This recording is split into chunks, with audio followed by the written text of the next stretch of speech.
All right. Well, we're getting ready for the start of the new season. Uh, what is it about this team that you've learned, or what have you learned about this group so far through the early season practice and what you bring this year? Well, really been impressed so far with, I guess, just the general effort and competitiveness that we're getting on a daily basis. Your natural inclination is probably to compare it to the team that you just had the year before. I do think we've gotten better in that area. I know it's just kind of coach speak, but, we're always emphasizing the process. Don't necessarily worry about the end result of everything, just the focus of getting better, every day. Like any team, we're still a work in progress. It's not even November yet, and every coach kind of feels like that they want to. You want to be as good as you can be, but again, it's October. It's not February yet, or March for that matter. But especially, I would say on the defensive end, I think that's been a huge point of emphasis. Is just as simple as it may sound, just not giving up the easy baskets, whether it's in transition or drives in the half court. So I think there's been a lot more of a commitment. I know one of the returning players, Logan Ostrich, made that comment to me the other day about just sort of a sense of the entire team about wanting to be good defensively, and so that's definitely a good start. And so I think just the general chemistry and attitudes with each other, I think, has also been much improved as well. As far as the returning group, I think it starts with Arsula coming back. What does she bring to this team, and what kind of improvement have you seen from her? Well, obviously, an extremely versatile, player. Can score, a couple different ways. Still not necessarily going to be a three-point shooter, but obviously can get to the rim, can get to the foul line a lot. Also pretty adept at shooting pull-up jumpers and that kind of thing if they take away the drive. I think the next step for her is becoming even more of a distributor than maybe what she was this past year. Arsula has the ability. There's only a handful of players that I've ever coached that they see a pass that even coaches don't see, and she has this kind of an innate feel. We even in a scrimmage we had a couple days ago with an opponent, made a couple passes that I didn't even see, were open, and that certainly speaks to her, vision and creativity and that type of thing. And then finally, from a rebounding perspective, there's probably no comparison in the Sun Belt in terms of a guard that rebounds as well as she did. I think over 6 rebounds a game this past year, top 10 in the league in rebounding, and that's it. 5'9", 140 pounds is pretty impressive, at this level, and she continues to show that on a daily basis. Again, at the scrimmage I alluded to the other day, she had 12 rebounds, and 6 of which were offensive, which is pretty impressive. And I think the big thing too with Sue is, she's going into her sophomore year, coming off of a very good freshman year, and just having that confidence that she knows what she can do at this level. As coaches, we clearly know what she can do, and we can try to put her in positions to be successful. The next 2 returners, stat-wise anyway, would be Destiny Lansford, Whitney Goins. How much have they improved, and what do they need to provide to make this team take the next step anyway? Well, I think for Destiny, she's always going to have to be a stable, ball handler, get us organized, get us into offense. Has typically done a pretty good job of that. And the other thing I would say too is, has the ability to knock down the open three. She's not necessarily somebody that as like a Sue that's going to get to the rim and that kind of thing as often, but has her moments, where she can get into the paint and make a play. But I think kind of a steady, presence that you need to have on the court is, always understands the plays and what it is we're trying to get accomplished, and does a good job of communicating that, with her teammates. And like I said, I think for her, offensively is being even more of a threat, from 3, and that's something we've really talked a lot about, and I know she's worked on a lot. Whitney, has that versatility that she's almost anywhere from 2, 3, 4 in terms of positions. There's even been times in the last couple of weeks, and some of this because of injury, that we've actually had her being in the 5, if you will, kind of a perimeter-oriented post, obviously. But again, has the ability to shoot threes. She can drive it, probably one of our best passers. There are certain plays that we specifically run where Whitney makes the critical decision, the critical pass, and so we want to put her in positions to do that. I think with her, it's just playing with a little more confidence and trusting her ability. I think sometimes she talks herself out of shots or talks herself out of drives, and we'd like to see her again be more aggressive and looking for, it's not being selfish at all, but just being more aggressive, looking for her own scoring opportunities. Have a couple seniors too that have been around the program for a little while. I know, especially for Lauren Marker, and then Logan too coming into this season. You've got Alexis Johnson, I know, with her injury, unfortunately. Right. But what do you see from these seniors? Because stat-wise, there's not a lot there, but it's nice to have that level of experience and being around the program too. Yeah, absolutely. I think in somebody like Logan, I think is looking forward to having that elevated role. You know, she looks a little more comfortable, confident in terms of what we're doing, you know, especially on the offensive side.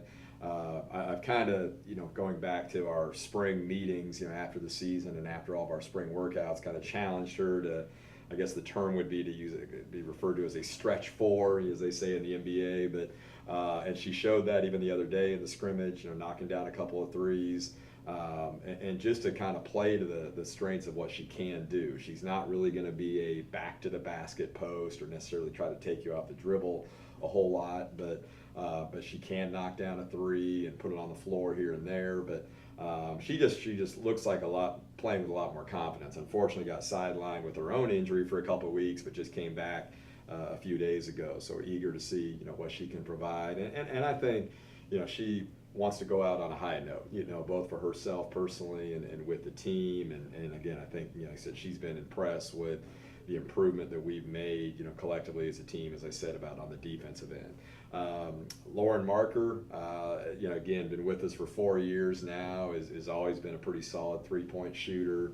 Has certainly had her moments in practice as well. And you know, there may be a time here or there where we need, you know, a zone buster, so to speak. And it's not a team. We don't have a wealth of three-point shooters. You know, we talk about that on occasion with our team, but that is something Lauren can do. You know, and that's going back to the team approach, and that's the thing that we've tried to emphasize is, look, there's lots of ways to win. You know, we talked about Little Rock from last year rarely shot threes, you know, but was still good enough to win the league and win 20-plus games, and you just have to go about it a little bit differently. Alexis Johnson, unfortunately, as you mentioned, you know, kind of a career-ending injury with her knee, but, you know, still there every day at practice and being supportive, and you know, it's going to do big things beyond ULM, graduating, and then going on to grad school, you know, next fall. Looking at the newcomers, to have a big group like you do, and you have a few transfers to help at guard, you've got some help in the post. Start with the guards and the junior college transfers. To have Amber Thompson, comes from a winning program, just how much does that help your team, that somebody that has that background of winning? Yeah, it does a lot. Obviously, coming from Walters State, they may have won 30-plus games last year. I don't think they lost a conference game. So I think she knows what it feels like. She knows what it looks like. So I think that's certainly going to help. You know, Amber is somebody we foresee, you know, starting. Can do a variety of things, and you know, start with on the defensive end. Very athletic, very strong. So I think a lot of times we may be putting her on the other team's best perimeter player. She can pressure the ball, and she's got some length as well. Goes the boards, you know, both offensively and defensively, pretty active. On the offensive side, you know, is decent from three, but also can put it on the floor and kind of score in a variety of ways, but just kind of a power guard, you know, if you will. And you know, it's nice when her and Arsula are in together, combined with Lauren Fitch, who we're about to talk about as well. You know, we've got a little more speed, you know, on the perimeter than we ever had at any point last year. So that's exciting to see, to watch those three. Lauren Fitch, you know, from Itawamba, starting point guard, is bring an element of quickness in terms of pushing the ball in transition, which is good to see. She can get to the rim as well, plays very hard, great attitude, you know, just phenomenal person on and off the floor, and excited to see what she can do. Of the freshmen, Jamie Means, you know, freshman post player from Denton, started the other day in our first scrimmage. A lot of energy, very active defensively, still admittedly a work in progress offensively, but extremely coachable, has a presence, you know, with her length and athleticism in terms of challenging shots around the rim, so that's been encouraging. The other freshman, Shaniqua Coatney, or Shaq as we refer to her, was out a couple weeks with an injury, but she just came back a few days ago herself. a ton of potential, can score on the blocks, can face up a little bit, probably pushing 6'3", definitely a presence defensively with her length as well in terms of blocking shots or changing shots. And then finally, Brianna DeLon has been hampered a little bit with a sprained ankle, but talented, has some ability both inside and outside, and I think certainly can give us some depth, at the 4 and the 5 spots as well. As you get ready for the season, what's the biggest key to take the next step as a program?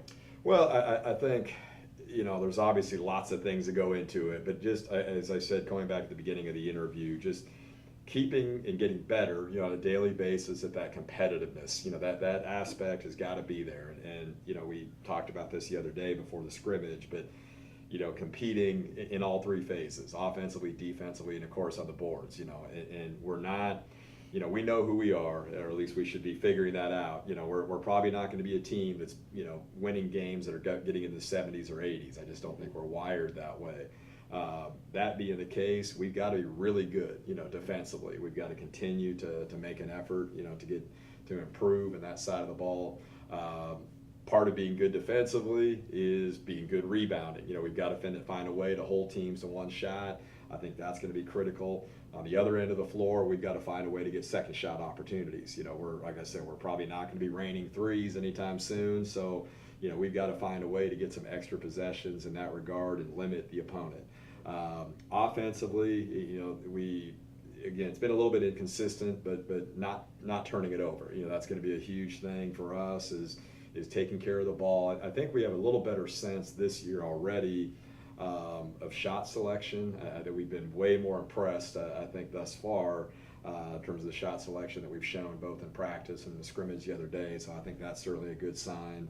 I think if you had to pinpoint those 3 things, and on a side note, this is both offense and defense, but winning the free throw battle is always huge. Keeping our opponents to obviously something 15, 14, 13 free throws, somewhere along those lines, and hopefully we can get over 20 free throws and kind of find a way to get easy points. But I think those specific things, but just it all starts with just keeping that competitive nature and getting better at it. I think these scrimmages are going to help, and certainly the non-conference schedule in terms of preparing us for Sun Belt play as well. Looking specifically at the opening weekend to go to SMU and Texas Tech, what do you want to see that opening weekend? With the games matter, the lights are on, and everything's going. What's the biggest thing you want to see? Well, I think any coach would say, whether you're going on the road or at home, and you're playing at SMU, from the American Athletic Conference, or Texas Tech from the Big 12, obviously, is let's give ourselves a chance, going into that final media timeout of the last 5 minutes of the game. And again, it's always going to start with how well we compete on the defensive end, and then offensively, are we taking care of the ball? I mean, if we do those things, SMU I think is relatively young. I mean, I know they have a few key returners, but not completely different than us in terms of their youth. Texas Tech, new head coach, kind of in a rebuilding situation as well. Especially early in the season, a lot of times when some of the upsets occur, at this level, they tend to happen earlier than they do later. So, hopefully, we have a next couple of weeks of practice are productive and preparing ourselves. And I think these scrimmages will help. And I think in terms of our young players or even the junior college transfers, in terms of just mentally kind of knowing what it looks like, in terms of the opponents that we're going up against and how hard you have to compete. And like I said, just the mental part and keeping your poise about you as well. Overall, the conference, what do you see as the challenges in the Sun Belt this year? Well, I think if you look at returning players and I guess history and tradition, if you will, you always, to me, I always start with Little Rock. I mean, just the consistency that they have year in and year out and winning 20-plus games. And I joke with their, one of their assistant coaches every year because they tend to schedule extremely, challenging teams in the non-league. So, a lot of times they walk away with a record of 4-7 or 3-8, and yet they still find a way to win 20 games. But again, a lot of that is they're playing so many Power Fives and what have you. But so they're always going to be in the mix. They're extremely good defensively. Their motion offense is a little bit different than anybody else you see in the course of the season in terms of how well they run that. Troy has a lot back, I think. 3, maybe 4 players that are arguably, preseason all-conference, whether it's first, second, or third team. So very talented. Again, a little different system than most people run, and they're really they're all, if I say experience, it's junior college experience in a lot of cases, but a lot of upperclassmen is what they have on their roster. And then after that, I think UT Arlington's certainly going to be in the mix. They've got a lot back. Texas State will certainly be there, and I think Arkansas State can maybe be a little bit of a sleeper as well. But if I remember the other day, I was kind of adding it up. I think if I remember 6 or 7 different teams in the Sun Belt have won 20-plus games over the last couple of years. So there's a little bit of parity, there, and obviously there's not too many off nights, by any means, and top to bottom. Let's finally kind of go back to your team for a second. To bring in the help that you did at guard and the help you did in the post with the freshmen, how much does that depth help what you're trying to do this year? Well, it means a lot. I mean, I've always been the teams that I've had the opportunity to be a head coach and be successful with. We legitimately were 9 or 10 deep in terms of double-figure minutes, but we've had a little bit of a setback the last couple of weeks because of the injuries. If there was a positive in that, we had a few players maybe that just got more reps, in practice than what they would have ordinarily received. So it's a long season. You're looking at 29-plus games. You hate to factor this in, but you're probably going to have an injury or two along the way, and so that the depth is going to be critical. Obviously, if there's a situation with foul trouble and that kind of thing. We do have a handful of players that, Arsula being one of them, that, they've got to be prepared to play 38 or 40 minutes if that's what it takes, and I've had players over the years that's what we've needed, and they've been able to do it and be successful, but so it's going to be critical. I mean, every coach wants to have options, and again, some of the depth that we're talking about, as you just alluded to, it's freshmen, and we're going to need them to step up, and usually at some point, probably about mid-November, early December, I always like to remind the freshmen, you're not really freshmen anymore. You've had 30-some practices, you've already played a handful of games, but they've had the right approach, and I think they'll be ready, and certainly by the time the Sun Belt Conference play arrives. To come back as kind of the leader statistically from a year ago, what have you done this off-season to improve your game and get ready for this year? Well, mostly I worked on my shot. I worked on my mid-range shot before I worked on the 3, but I'm slowly starting to take a step back and work on the 3 now. And I've been working on, I'm ready for, the pressure, because I already know they know what I'm going to do. They wait for me to get to the hole. So I've been working on, counter moves and what I can do to get the shot open or go to the basket. As you said, they kind of know what you do, but you also know what everybody else does after a year. How much was that first year of being at this playing the Sun Belt opponents and being at this level, how much has that helped you get ready for this year? I'm helping me a lot. I see my mistakes now, and I know the team's gonna drive. I know who's gonna drive, who's gonna shoot. My first year, my freshman, I didn't know what was going on. I was just out there, just guarding. But now I know what to expect, so I'm ready for the season. This group, as far as the girls that you have back with you, what have you seen from them? How much has this group taken a step forward? I see a lot more competitiveness. And people are ready to play. They really want to get out there. They want to learn. They want to get better. Everyone's serious about what they do. And when they make a mistake, they not just they don't have an attitude about it. They just we got to get better. I know what I did, so let's improve. As this you bring in these newcomers, and I know talking to Coach a little bit, he's talked about you face on with Amber Thompson quite a bit in practice, and just how she's able to challenge you. How much has she helped you, and how much do you help her out? Well, really, it's we help each other with competitiveness, counter moves, because if she stopped one move, I'll go to the next and all that, and I help her getting back on defense, because she always have to track me, because I'll burst out at any second, and I think I seen that in our little scrimmage, she was just doing that good. To bring in somebody like Lauren Fitch too, who's done so much in her junior college career, whether it's she's had games with 10 steals, games with 10 assists, 10 rebounds, but she kind of does it all anyway. What does she bring to this team, and how does she kind of fit into what you're doing? Well, she brings in a lot of speed. She's really quick, so that helps us with endurance and just tracking her too. But she can do a lot. She'll do some moves, and you'll be like, "How did you make that?" In practice, but so she's really good. I think that she'll bring another attacking element to our game. This group where you have overall 7 returners, 7 newcomers. What's the chemistry like as you try to bring everybody together and make one team, regardless of what your backgrounds have? Well, really, I was expecting like it to be difficult at first, but like we actually like have a bond with each other. Like we love each other genuinely. Like we'll talk to each other off the court, on the court. Like there's never been a problem. So like our chemistry, like we're like sisters. Like we all like family. So that's good. As you get ready for the new season, what do you want to see from this group before you take the court and tip it off against SMU in a couple weeks? I want to see like us like actually having a chance. Like I want to see us like compete. Like not let down. Like have like teams underestimate us and then they be like, whoa, this is really a game right here. Like they really playing out here. Like that's what I want for this season. Overall, what are your goals? What are the team's goals for this season? Our goal is to win. Like we just want to go out there. We want to win. We want to get better. We want to prove everybody wrong. Like everybody look at our old record and be like, oh, this gonna be easy. Like we want them to know like this is new ULM. It's new Warhawks.